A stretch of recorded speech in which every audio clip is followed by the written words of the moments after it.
Today, we're diving into a really strange international incident. It's a story that's got everything: a hospital ship, a wild social media post, and a very firm no thanks. And it reveals this fascinating clash between diplomacy, healthcare, and some high stakes geopolitics.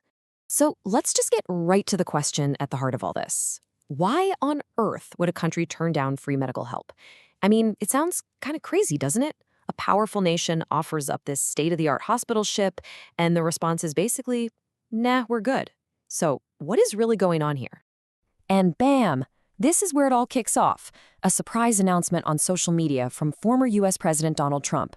It even had a picture of a ship and this real sense of urgency, right down to the 3 exclamation points. On the surface, it looks like a simple, generous offer. But oh boy, the reaction was anything but simple. So how did Greenland and Denmark react? Well, they didn't waste any time. The response was immediate, it was united, and it was crystal clear. Yeah, Greenland's Prime Minister, Jens Frederick Nielsen, basically said it all, no beating around the bush. It wasn't a, hey, let's talk about this, or we'll think about it. Nope. It was just a swift, public shutdown on his own Facebook page. And Denmark's Prime Minister, Mette Frederiksen, she backed him up. And her response really gets to the core of this whole thing. See, she's not just saying no to a boat. She's drawing this very clear line in the sand between 2 totally different ways of thinking about how a society should care for its people. And this is where you can really see that clash of ideas. You've got the Greenland and Denmark model on one side, it's public, it's free for everybody. Then you've got the US model, which is a whole different ballgame, all tied up with cost and insurance. So you see, saying no wasn't really about a ship at all. It was about them defending their entire philosophy. Their main point was, hey, thanks, but we've got this covered. Officials jumped in to explain that Greenlanders get all the care they need right there at home, and if they need something super specialized, they just fly them to Denmark for treatment. One Greenlandic rep even made a pretty sharp point, kind of suggesting the US might want to focus on its own healthcare challenges. Okay, but here's the thing. This story goes way deeper than just healthcare, not even close. To really get why they said no thanks, we got to pull the camera way back and look at the huge geopolitical chess game being played out in the Arctic. Because let me tell you, Greenland is way more than just a giant island of ice. It is one of the most strategic pieces of real estate on the planet. Its location is absolutely crucial for military power in the Arctic. Not to mention, it's believed to be sitting on top of vast mineral resources. So yeah, as the world looks north, Greenland is a major hotspot. And that's why this hospital ship offer suddenly starts to make a different kind of sense. See, it didn't just pop up out of the blue. It fits into a pattern.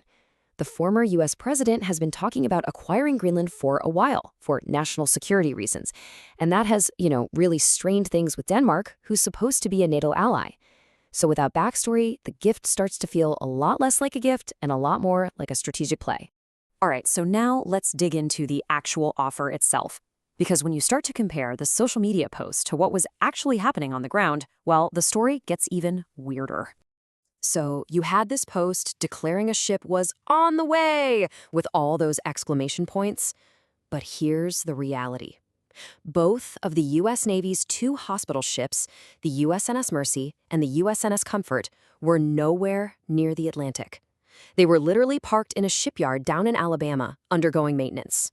So let's get this straight. The ships weren't even available. The picture used in the post, it was reportedly AI generated. And you're not going to believe this. On the exact same day this big offer was made, guess who had to rescue a sick American submariner right off the coast of Greenland? Yep, the Danish military. You really can't make this stuff up. So what are we supposed to make of all this? Well, this whole incident is a perfect snapshot of just how weird and complicated international relations have become in the 21st century.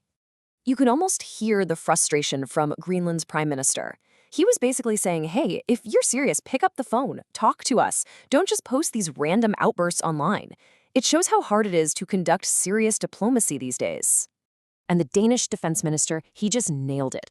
He called this the new normal in international politics. Think about that. Huge foreign policy proposals aren't always coming through quiet, official channels anymore. Sometimes they just drop on social media, and suddenly everyone, even allies, is forced to scramble and react in public, in real time. So let's just tie this all together. You've got this surprise offer made on social media.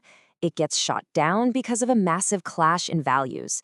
But underneath it all is this bigger strategic power play for the Arctic. It's a textbook example of just how messy and complex foreign relations can get these days. And that really leaves us with one big question to chew on, right? In this new world of social media diplomacy, how do we know what's real? How can we tell the difference between a genuine offer to help and a calculated strategic move? When a grand gesture is made on the world stage, is it really about helping people or is it all about power? Something to think about. Thanks for tuning in.